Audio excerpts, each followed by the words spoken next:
Hola, ¿qué tal? Soy el doctor Joshua Barbosa y el día de hoy vamos a hablar sobre quién es autor en un artículo científico. Muy bien, para empezar tenemos que tener en cuenta que los criterios de autoría científica se han normalizado a través de los criterios del International Committee of Medical Journals Editors. Este comité internacional ha establecido 4 criterios de autoría que se deben considerar en su totalidad para que una persona pueda ser considerada como autor en una investigación. Estos criterios de autoría son 4 y son, primero, contribuciones sustanciales a la concepción o diseño del trabajo, a la adquisición, análisis o interpretación de los datos del trabajo. Y además, el segundo, redactar el trabajo o revisarlo de forma crítica en busca de contenido intelectual importante. Y tercero, aprobación final del artículo o versión a publicar. Y finalmente el cuarto, el acuerdo de responsabilizarse de todos los aspectos del trabajo para garantizar que las cuestiones relacionadas con la exactitud o la integridad de cualquier parte del trabajo se investiguen y se resuelvan adecuadamente. Muy bien, entonces estos cuatro criterios que han sido establecidos tienen ciertas características y particularidades que debemos detallar. Primero, para poder entender que un artículo científico salga publicado, debemos de tener en cuenta que este artículo es parte de una investigación, independientemente del tipo de investigación o independientemente del tipo de artículo de investigación, siempre hay dos fases de todo trabajo.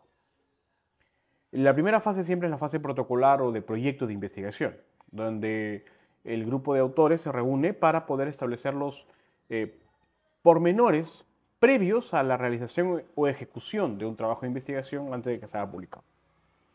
Este proyecto, todo proyecto de investigación inicia, por lo tanto, con la idea de la investigación, con la idea del estudio, con el desarrollo del problema o la formulación del problema de investigación, los objetivos, las hipótesis, la metodología, etcétera, ¿no? El cronograma, presupuesto, etcétera. Esto es un proyecto protocolo de investigación. Y luego sigue la fase ejecutiva del trabajo, que es la aplicación de los instrumentos, la recopilación de los datos, los resultados y la constitución del trabajo como tal.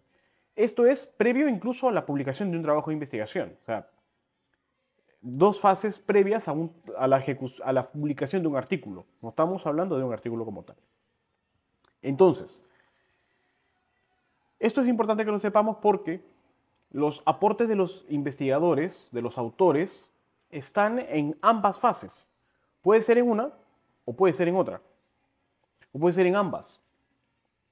Y dentro de cada etapa, proyecto o ejecución, existen diferentes fases en las que una persona puede colaborar y convertirse en autor, pero se debe de considerar ciertos aspectos. Por ejemplo, vamos a suponer que yo tengo a un grupo, vamos a denominar el grupo A, que se encuentra en la fase de proyecto. Vamos a denominar entonces el grupo A que se encuentra en la fase de proyecto. El grupo A es un grupo, por ejemplo, que ya estaba constituido, es un grupo que pertenece a un centro de investigación, ya está constituido, tiene un grupo de autores específicos y realiza una serie de publicaciones, de trabajos de investigación acorde a su línea de investigación establecidas por la universidad o por el mismo centro, etc. O sea, ya estaba constituido el grupo y simplemente ejecuta trabajos que está desarrollando previamente. Por ejemplo, uno de los autores o el mismo equipo que ya tenía predefinido un tema de investigación, desarrolla la idea, el problema, los objetivos, las hipótesis, los métodos. Muy bien. El grupo A. Por otro lado tenemos a un grupo B. El grupo B es un grupo de novo, es un grupo nuevo, es un grupo que se ha constituido porque uno de los autores se le ha ocurrido la idea de investigación, ha reunido a otras personas afines y se han juntado como equipo para poder hacer un trabajo de investigación. Pero también se encuentran ideando el proyecto o la idea de investigación, el problema, los objetivos, las hipótesis y los métodos. O sea, ambos grupos están desarrollando un proyecto de investigación. Ambos grupos. Independientemente de la forma en cómo se han constituido los grupos de investigación, ambos están desarrollando proyectos de investigación. Hasta aquí, perfecto. Cuando un investigador externo al grupo quiera unirse, ¿cuándo se le debería considerar como autor? Ojo que el proyecto hasta aquí ya está terminado, pero no está publicado el proyecto, o todavía no está validado por el comité de ética, por ejemplo, pero ya está terminado. Pero hay un grupo, un autor X que se va a unir al equipo. ¿Cuándo este autor X podría ser considerado como autor? En la fase de proyecto. Para que su participación sea considerada como autor, dice la recomendación que debe haber una contribución sustancial a la concepción. Bueno, ya está terminado la concepción del trabajo o al diseño del trabajo. Si el trabajo ya está terminado, todavía no está validado, no está presentado por el comité, pero quiere este autor pertenecer, su contribución debe ser sustancial de tal forma que el trabajo se transforme, que su aporte sea tanto que permita una mejor proyección del protocolo de investigación, una mejor relevancia, mejor impacto, mejor análisis. O sea, que su aporte en los métodos, por ejemplo, sean relevantes, sean sustanciales. Eso es lo que dice la recomendación. Por ejemplo, si el autor quiere unirse cuando el trabajo ya está hecho, quiere unirse para poder añadir algún barrafito en la introducción, no cambia nada el proyecto. Por lo tanto, no podría ser autor.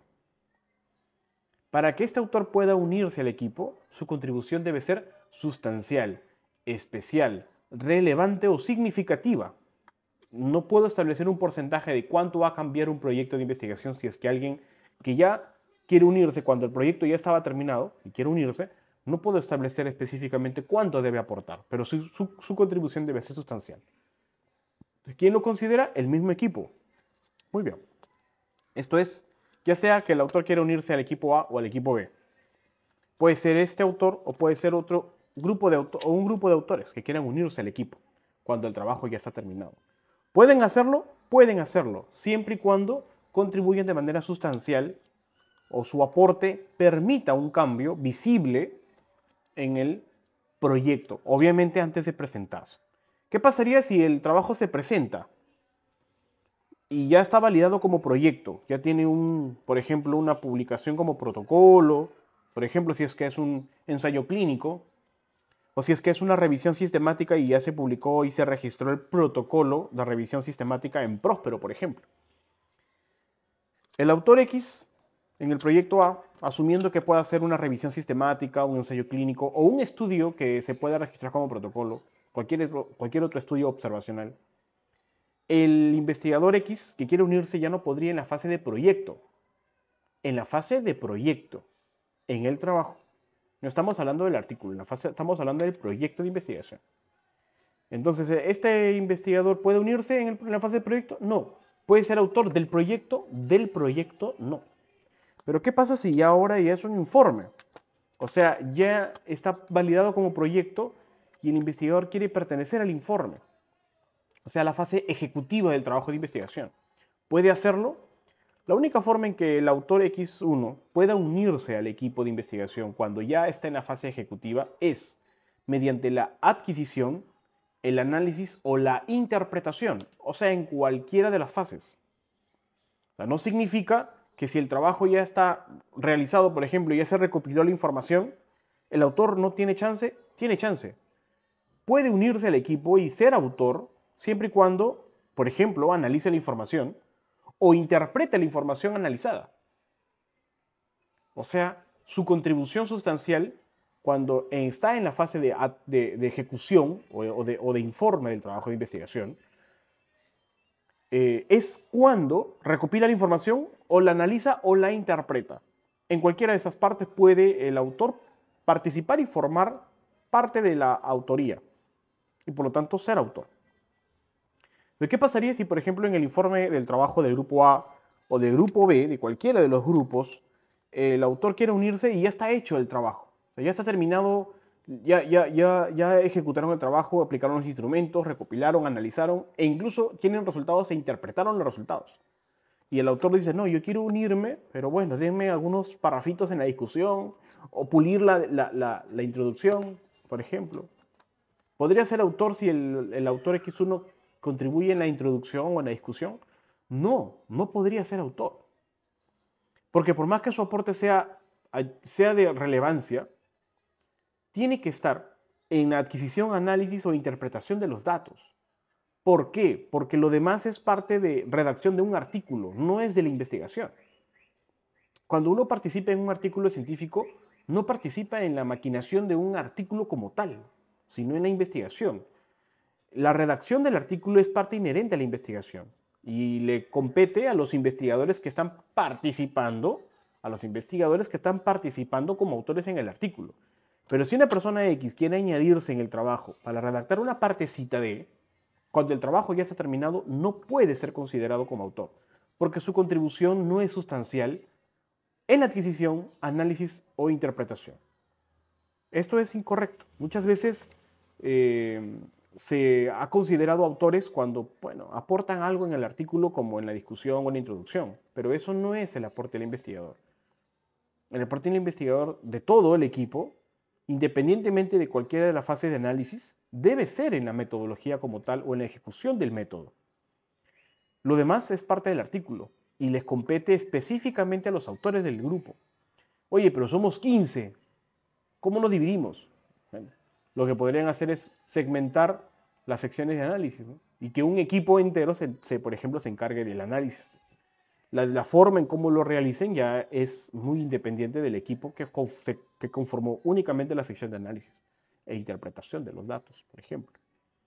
Entonces, para que no haya confusiones, yo como autor X puedo unirme al informe, sí, siempre y cuando puedo ser autor, siempre y cuando mi contribución sea sustancial en la adquisición, análisis o interpretación de los datos.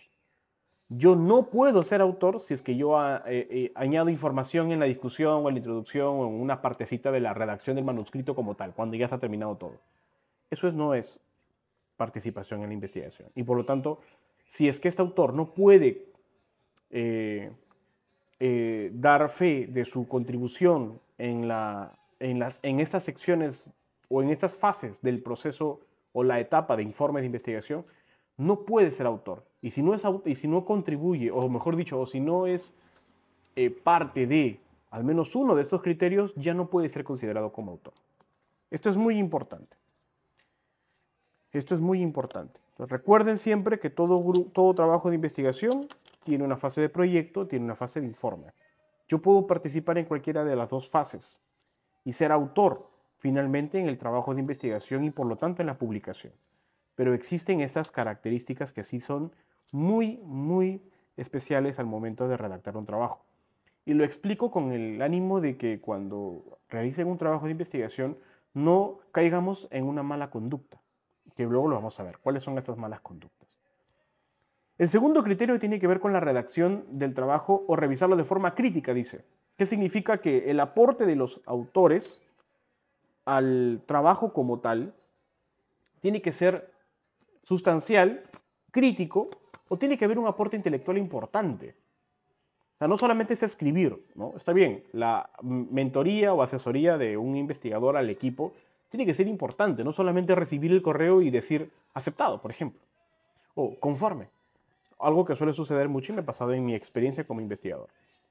Entonces, el segundo punto tiene mucho que ver con la forma de cómo se da el primer punto. O sea, si hay un aporte que no es sustancial, se le tiene que informar al autor que su aporte no es sustancial y no es significativo, o sea, no es lo suficiente y tiene que aportar mejor. El tercer punto es con la aprobación final de la versión a publicar. Cuando un trabajo de investigación se va a enviar a una revista, la versión final tiene que ser aceptada por todos los autores del equipo. Por ejemplo, tenemos a los autores X y Y. Si el trabajo ya se ha terminado, los autores X y Y dan su conformidad explícita, sí, conforme, que se envía a la revista. Esto es para evitar, precisamente, controversias en el cuarto punto, que significa acuerdo de responsabilizarse de todos los aspectos del trabajo para garantizar que las cuestiones relacionadas con la exactitud o la integridad de cualquier parte del trabajo se investiguen y resuelvan adecuadamente. ¿Qué pasa? Por ejemplo, Si el autor X fue quien terminó con su equipo todo el trabajo, el autor Y se añadió y todo, o lo añadieron, y el trabajo se envía directamente a la revista sin haberse aceptado por todo el equipo. Cuando se envía a la revista, después se dan cuenta que este trabajo tiene problemas cuando ya ha sido publicado. Y el autor Y puede reclamar y decir, oye, pero yo nunca acepté. El estudio se tiene que retractar. O sea, retirar de la revista. ¿Y esto por qué sucedió? Porque para que un artículo pueda ser enviado a una revista, todos los autores deben estar de acuerdo. Actualmente, por ejemplo, las revistas lo que hacen es, cuando tú envías a la revista, añades a todos los autores, la revista se comunica con todos y cada uno de los autores para solicitar su conformidad de la participación en el trabajo de investigación. O sea, muy independientemente que el autor principal o corresponsal lo haya añadido al autor, la revista se comunica con el autor individualmente para confirmar su participación. Si este autor no da su conformidad o su visto bueno de que sí está participando, la revista no continúa el proceso editorial. Esto es muy importante porque muchas veces se agregan autores que no tienen una contribución y salen en el artículo con la intención de que se le dé realce, por ejemplo, por la experiencia que tienen. Y esto implica pues serias consecuencias éticas en cuanto a la redacción científica, ¿no? Entonces, el acuerdo de responsabilizarse significa que ya es como una forma de poder cerrar el tercer punto, porque el cuarto punto implica las consecuencias, o sea, la aceptación de las consecuencias relacionadas con la aceptación del trabajo de investigación. O sea, si uno está participando en un trabajo es porque conoce el contenido, conoce todo el proceso y por lo tanto acepta o es responsable de todas las consecuencias que tenga o que devengan de la publicación de un trabajo de investigación. Entonces tenemos que tener mucho cuidado al momento de aceptar un trabajo de investigación, porque debemos de considerar que tenemos que cumplir con todos los criterios y si estamos aceptando la participación en un trabajo de investigación, se debe hacerse responsable de todas las consecuencias que devengan del trabajo. Mala conducta científica o misconduct or unethical authorship. ¿Qué significa? Los criterios de autoría los acabamos de mencionar. Cualquier transgresión a estos criterios es una falta ética. Por ejemplo, autoría fantasma. Cuando alguien cumple con todos los criterios y no aparece en el artículo, o sea, no se le colocó, me cae mal, me peleé con el investigador, lo aparto, no lo coloco o se me olvida. Eso es autoría fantasma. No debería suceder. Todas las personas que cumplen con los criterios de autoría deberían estar considerados como autores en el trabajo de investigación. Autoría fantasma. El otro es autoría honoraria o regalada. Es lo contrario a la autoría fantasma. O sea, agrego autores a mi trabajo de investigación sin haber contribuido o tener los criterios de autoría o cumplir los criterios de autoría. Esto suele suceder mucho y sucede de esta forma. Por ejemplo, vamos a poner, tenemos un autor A, tenemos un autor B, tenemos un autor C. El autor A del trabajo de investigación desarrolla su trabajo y agrega al autor B. El autor B ahora está en el grupo del autor A o en el trabajo del autor A. Por lo tanto, A tiene una publicación y B tiene una publicación. Pero lo mismo sucede al revés. El autor B también desarrolla un trabajo de investigación sin que el autor A haya compartido, haya contribuido, y el autor B lo agrega al autor A. Entonces, al final del periodo, el autor B y el autor A tienen dos trabajos de investigación, porque el autor B lo colocó al autor A y el autor A al B. Ambos desarrollan un trabajo de investigación cada uno y terminan con dos trabajos de investigación, porque se regalaron entre ellos. Mucho más si añaden a un tercero. El autor A agrega al autor C y al B, el autor C al A y al B, y el B al C y al A. Al final los tres terminan pueden terminar con 3 trabajos o 6 trabajos si desarrollan 2 trabajos cada uno. Puede esto triplicarse, cuadriplicarse, entonces terminan con un número muy grande, exponencial, de trabajos de investigación si es que se regalan entre ellos la autoría. Esto sucede mucho y esto es mala conducta de investigación. A esto le llamamos autoría honoraria. Yo te pongo o tú me pones. O ponme en mi trabajo de investigación. Sucede uno de los ejemplos así. Otro ejemplo, por ejemplo. Otro ejemplo de mala conducta relacionada a la autoría honoraria. Yo soy un residente de pediatría, desarrollo mi trabajo de investigación sobre un caso clínico encontrado en el servicio, pero cuando lo quiero publicar me topo con la barrera de que el jefe de residentes o el jefe del servicio, del piso, me prohíbe publicarlo, excepto si yo lo coloco también como autor. Él no hizo nada, simplemente porque es jefe del servicio, tengo que colocarlo. Autoría regalada, ¿no? Suele suceder también mucho. Y relacionado a esta práctica también está la compra de autorías o la venta del mismo, ¿no? Hay páginas, por ejemplo, que venden autorías, que hace el autor, busca un artículo en venta, paga y aparece en el artículo después de un par de tiempo, o después de un par de meses o un tiempo. Paga por el artículo, esta persona no tiene nada que ver con el trabajo, pero aparece en el artículo como si fuese autor y hubiese cumplido todos los criterios, pero ha pagado, ¿no? O por el contrario, vende los artículos, ¿no? O sea, tienes un artículo científico y otras personas te pagan para poder entrar al artículo como autores, se publica el artículo y bueno, eso es también una mala práctica, ¿no?, relacionada con la autoría honoraria, pero en este caso con la forma de compra de autoría. Esta tergiversación, esta transformación negativa de la investigación se da sobre todo porque hay una mala práctica de incentivos, por ejemplo, en el Perú, en donde a los investigadores se les paga un bono por publicar un artículo de investigación como parte de su trabajo de investigación. ¿Qué ha pasado? ¿Qué han hecho en el Perú de forma tan sistemática y algo que se está intentando ya erradicar? Es que como se les paga el bono, esas personas compran el artículo, invierten, por ejemplo, 1.500 soles, o en dólares, por ejemplo, $500, y reciben como bono 2.500. Entonces, gastaron 500, pero recibieron 2.000, porque el bono les ayuda a poder pagar esos artículos. Es como una inversión y lamentablemente se ha dado de forma sistemática en el Perú, que ya se ha denunciado esas prácticas de compra de autorías, y pues lamentablemente ha tergiversado el rol fundamental de la investigación científica y de la divulgación a través de los artículos científicos y de investigación en el Perú. Entonces hay que tener cuidado.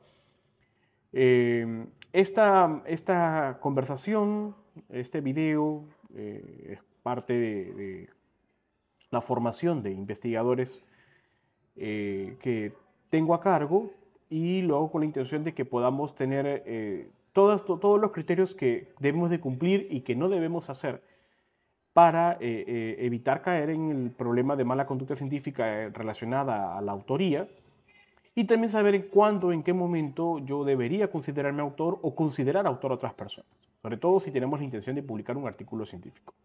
Entonces recuerden de que la investigación, cuando se publica, el artículo como tal, es el manuscrito producto de la investigación. La contribución de los autores es en la investigación. En el manuscrito no hay un rol. El rol es inherente al equipo que está desarrollando la investigación. Entonces no hay el hecho de, oye, pero yo también redacté algo, ¿no? Aporté con un parrafito en el trabajo de investigación, en el manuscrito. Eso no tiene nada que ver con la autoría científica, que está relacionada sobre todo con el proceso ejecutivo del trabajo, o sea, en el proceso funcional, ya sea como proyecto o como informe, pero debe haber una contribución. Puedo yo participar en el proyecto, puedo yo participar en el informe o en cualquiera de las fases, siempre y cuando mi contribución sea sustancial y establecida correctamente. Muchísimas gracias.